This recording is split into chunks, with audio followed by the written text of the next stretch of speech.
जय श्री राधे कृष्णा साथियों, मैं भी कृष्णा ज्ञान सहारा चैनल में आपका स्वागत करती हूँ। कैसे हैं आप? आपके अच्छे स्वास्थ्य और सुख जीवन की मंगल कामना करती हूँ। आपके और अपने इष्ट देवों को कोटि कोटि नमन करते हुए, बड़ों को प्रणाम करते हुए वीडियो प्रारंभ करते हैं। साथियों, महाशिवरात्रि की पूरी एक सीरीज मैंने बनाई। आपके पास बहुत सारी इन्फॉर्मेशन पहुंच चुके हैं, बहुत सारी विधि, बहुत सब कुछ आपके पास पहुंच चुका है।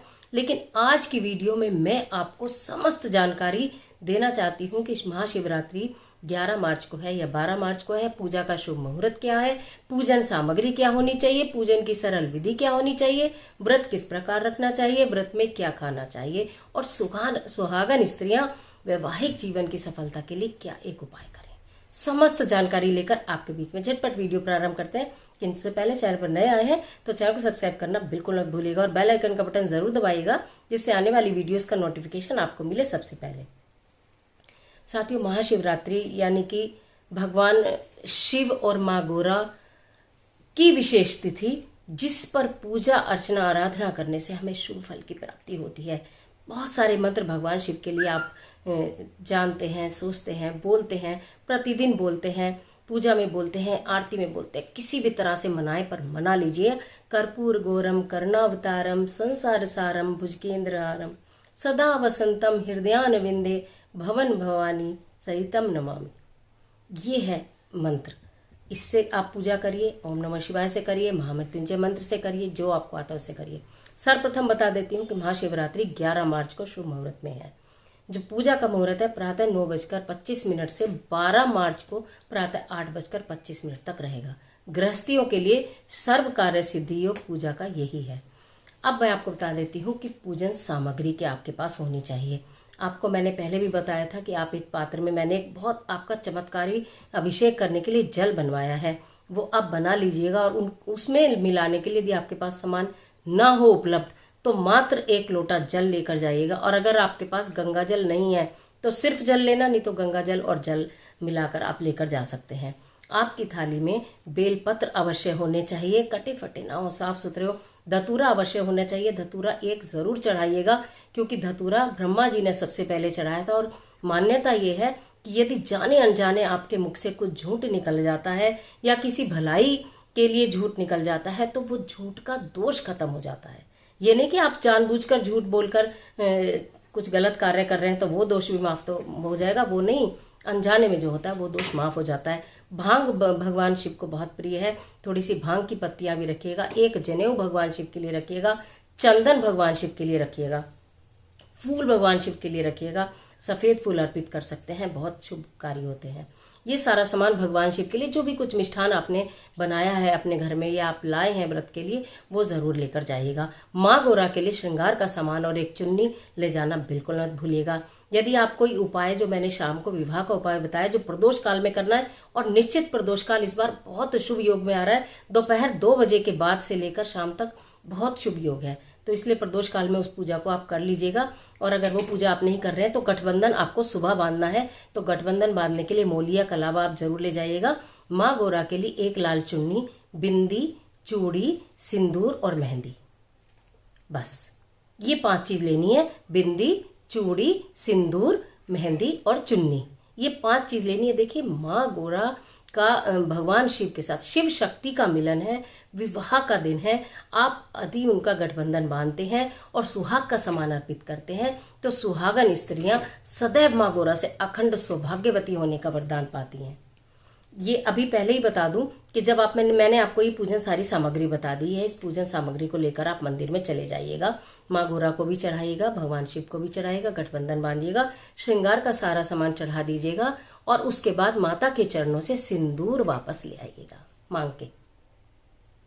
ये कुंवारी कन्याएं भी कर सकती हैं, जो मेरी बच्चियां हैं वो भी कर सकती हैं इस कार्य को। श्रृंगार का सामान अर्पित करें और सिंदूर जो है माता से मांग कर ले आएं। ये आप लाकर अपने पास रख लेंगी। अगर सुहागन स्त्री हैं तो आप अपने सिंदूर में ही रख लेंगी, अपने जो रोज यूज करती हैं। और अगर आप अनमैरिड हैं तो उसे संभाल के रख दीजिएगा, वो आपके बाद में काम आ जाएगा। ये आपका हो गया। अब मैं आपको ये बता देती हूँ कि यदि आप मंदिर नहीं जा सकते, या आप मंदिर जा रहे हैं, शिवरात्रि के दिन इतनी भीड़ होती है कि आप श्रद्धा भाव से कितनी भी श्रद्धा भाव लेकर जाएं, पूजन करने का समय ही कोई नहीं देता। वहां पर भीड़ बहुत होती है, या पंडित जी कहते रहते हैं चलो चलो चलो, अक्सर ऐसा होता है। अपने मन को विचलित न करें। ये आपके संयम का भी दिन है। बिल्कुल विचित्र ना करें कि वो तो बहुत देर से पूजा कर रहा था, मेरी बारी कब आएगी, मैं कब पूजा करूंगी, मैं तो खड़े खड़े थक गई यार, नंबर ही नहीं आ रहा है और जल्दी जल्दी में मेरी तो पूजा ही नहीं होगी। बिल्कुल मन मत विचलित मत करिएगा। यदि वहाँ बहुत भीड़ हो कोई बात नहीं, श्रद्धा भाव से जल चढ़ाकर बेलपत्र आदि जो सामान आप ले गए हैं वो चढ़ाकर और भगवान शिव का स्मरण करते हुए घर आ जाइएगा। घर बैठकर आप अपना दीपक जलाइए, आपको माला करनी है माला करिए, मंत्र करना है मंत्र करिए, आरती करिए, सब कुछ घर आके कर लीजिए, लेकिन धैर्य के साथ, परेशानी में नहीं। आपने व्रत भी करा, आपने पूजन सामग्री भी एकत्रित करी और फिर आपका मन चंचल हो गया कि मैं नहीं कर पाई, मन दुविधा में हो गया, परेशान बिल्कुल मत होना। भगवान शिव भी वहाँ है और घर में भी आपके वही भगवान शिव है, आपके दिल में भी वही भगवान है। तो इसलिए ये वाली बात आप मत करिएगा, आप आराम से जितना कर सके वहाँ करिए, बाकी सारा अपने घर आकर कर लीजिएगा। अब तीसरी बात ये आती है कि आपके पास पूजन सामग्री नहीं है, आपके वहाँ मंदिर ही नहीं है, ठीक है, कोई बात नहीं, जल तो आपके पास है, गंगा जल तो आपके पास है, एक पात्र में लेकर अपने घर के मंदिर में बैठ जाइएगा। ओम नमः शिवाय मंत्र की माला का जाप करिए, जो आप कर सकते हैं वो करिए, थोड़ा कर सकते हैं थोड़ा करिए। अगर बेलपत्र मिल जाए तो बेलपत्र चढ़ाइए, नहीं तो एक फूल तो सब जगह मिल ही जाएगा, फूल चढ़ाइए, चंदन का तिलक लगाइए, माँ गौरा को कुमकुम का तिलक लगाइए, माँ गौरा का श्रृंगार का सामान चढ़ा लीजिए घर के मंदिर में। हर तरह का मैं इसलिए बता रही हूँ जिससे कि आपको कोई दुविधा ना हो। ये सब कर लीजिए और भगवान की पूजा करिए और उसके बाद आप भगवान के स्मरण में दिन व्यतीत करिए। गठबंधन बांधने का तरीका बता दूं, बहुत सारे देखो जो मैंने पहले वीडियो डाली थी उन पर कमेंट्स भी आ रहे हैं, तो मैं उनका भी रिप्लाई साथ के साथ दे रही हूँ कि गठबंधन कैसे बांधे। हमारे घर में तस्वीर है, उसमें शिव पूरा परिवार है, ठीक है, आपके घर में तस्वीर है या मूर्ति है, उसमें माँ गौरा की गोदी में गणपति हैं, ऐसा ही तो होगा, माँ गौरा की गोदी में गणपति होंगे और कार्तिकेय होंगे, ऐसा होगा। तो आप जो 7 धागे मैंने बताया, मतलब कलावे के 7 बार आपने जब ऐसे करा ना, तो उनको ऐसे करके उनके गले में ऐसे पहना दीजिए। कुछ भी कर लीजिए, किसी भी प्रकार कर लीजिए, पर गठबंधन करिएगा जरूर। ये बात आपको यहाँ पर हो गई। पूजन सामग्री मैंने बता दी, हो तो ये हो, और अगर ये सब ना हो तो कोई बात नहीं, जो है उसी से कर लीजिएगा।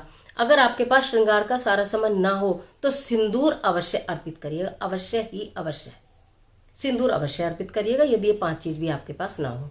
अब आते हैं व्रत पर। व्रत कैसे करें, क्या खाएं क्या ना खाएं। व्रत 3 प्रकार के होते हैं। सबसे पहला व्रत होता है निर्जला, जो कि योगी लोग भी करते हैं। 4 पहर की भगवान शिव की पूजा करने के बाद, मध्य रात्रि की पूजा पूर्व खत्म करने के बाद फिर वो जल ग्रहण करते हैं, वो होता है निर्जला व्रत। फिर होता है फलहारी व्रत और फिर होता है खाने वाला आहारी व्रत।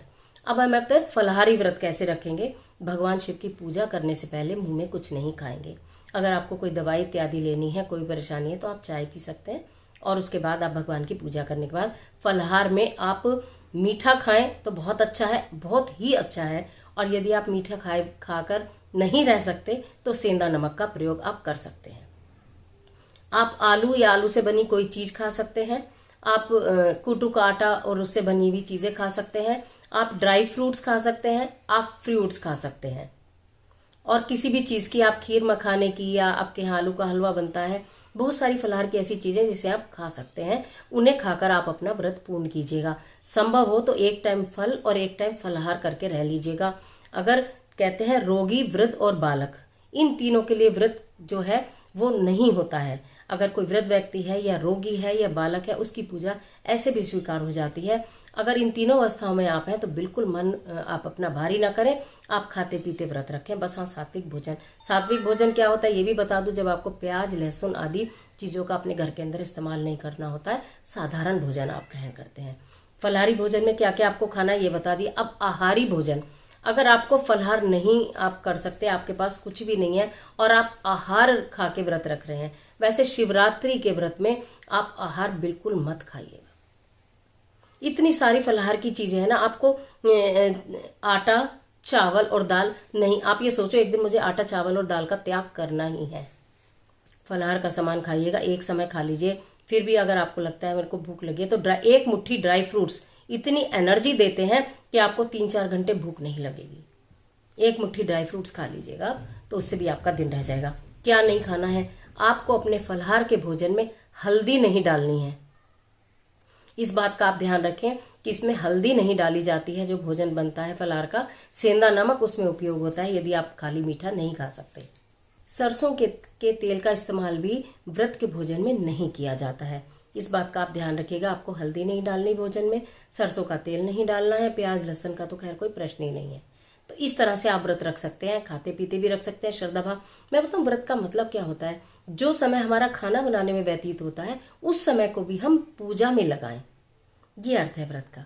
भगवान की साधना में लगाएं, उनके ध्यान में लगाएं जिनका हमने व्रत रखा है। तो कम से कम समय रसोई में जाने का प्रयत्न करें और अधिक से अधिक समय भगवत भजन में लीन रहने का प्रयत्न करें। वो मेरी बहनें, वो मेरी बेटियां जिनको कि पीरियड की प्रॉब्लम आ जाती है इतने बड़े त्योहार के दिन, मानसिक पूजा करें। बहनों ने, मेरे से बच्चों ने पूछा था कि हम गठबंधन कर सकते हैं। पीरियड में गठबंधन नहीं करें आप। आपके घर का कोई बड़ा हो, आपकी मदर कर सकती हैं, आपकी कोई बड़ी बहन, बड़ी भाभी, उससे आप करा लो, लेकिन आप ना करें। आप केवल मानसिक पूजा करें। ओम नमः शिवाय या महामृत्युंजय मंत्र जो भी आप बोल सकते हैं वो बोलें। मानसिक साधना करें, उसका भी आपको पूर्ण फल मिलेगा, लेकिन भगवान जी को स्पर्श आप ना करें। पूजा की मनाही नहीं है, मानसिक पूजा की मनाही नहीं है, लेकिन मूर्ति को स्पर्श करने की मनाही है। उस पर मैंने एक वीडियो आपको पहले भी दी थी, बताया था उसके पीछे भी क्या रीज़न है, अभी बताने का कोई लाभ नहीं। तो महाशिवरात्रि के लिए दिन आपको कैसे अपना दिन व्यतीत करना है, जिस समय अपनाएं हर हर गंगे बोलते बनाए। गंगा भगवान शिव जी की जटाओं में विराजमान है। अगर आप हर हर गंगे करके नहाते हैं तो पुण्य फल वहीं से मिलना आपको प्राप्त हो जाता है। तो आपको हर हर गंगे करके नहाना है, अच्छे वस्त्र धारण करने, शुभ रंग डालिए, लाल डालिए, पीला डालिए, हरा डालिए, और उसके बाद मंदिर जाना। पूजन सामग्री मैंने बता दी, माता जी को जो आपको सामान चढ़ाना है वो मैंने आपको बता दिया, वहां से सिंदूर वापस लाना है वो मैंने आपको बता दिया। शंकर भगवान के ऊपर हल्दी कभी नहीं चढ़ाई जाती, कुमकुम कभी नहीं लगाया जाता, इस बात को आप पक्का ध्यान रखिएगा। ये आपको नहीं करना है। भगवान शिव को जनेऊ पहना सकते हैं, भस्म दे सकते हैं, वो सब आप कर सकते हैं। और वो सब भी ना करें तो घर में कैसे साधारण तरीके से पूजा करनी है वो भी आप कर सकते हैं, वो मैंने पिछली वीडियो में भी बता दिया है आपको। और व्रत की जो प्रॉब्लम थी, बहुत सारे क्वेश्चंस थे कि फलाहार किस तरह से करना है, क्या करना है, वो मैंने आपको इस वीडियो में बता दिया। तो महाशिवरात्रि की बहुत सारी शुभकामनाएं। मैं सोचती हूँ आपकी सारी क्वेरीज भी पूरी हो गई होंगी। और आगे के लिए पूजन आपको कैसे करना है, पूजन सामग्री क्या लेनी है और फलाहार कैसे लेना है, सारी चीजें भी, मुहूर्त भी आपको पता चल गया। तो इजाजत दीजिए, आज के लिए इतना ही। मिलती हूँ एक और बहुत महत्वपूर्ण वीडियो के साथ। तब तक हंसते रहिए, मुस्कुराते रहिए, अपना और अपने अपनों का ख्याल रखिएगा। कमेंट बॉक्स में हर हर महादेव लिखना बिल्कुल मत भूलिएगा। ईश्वर आपकी मदद करे।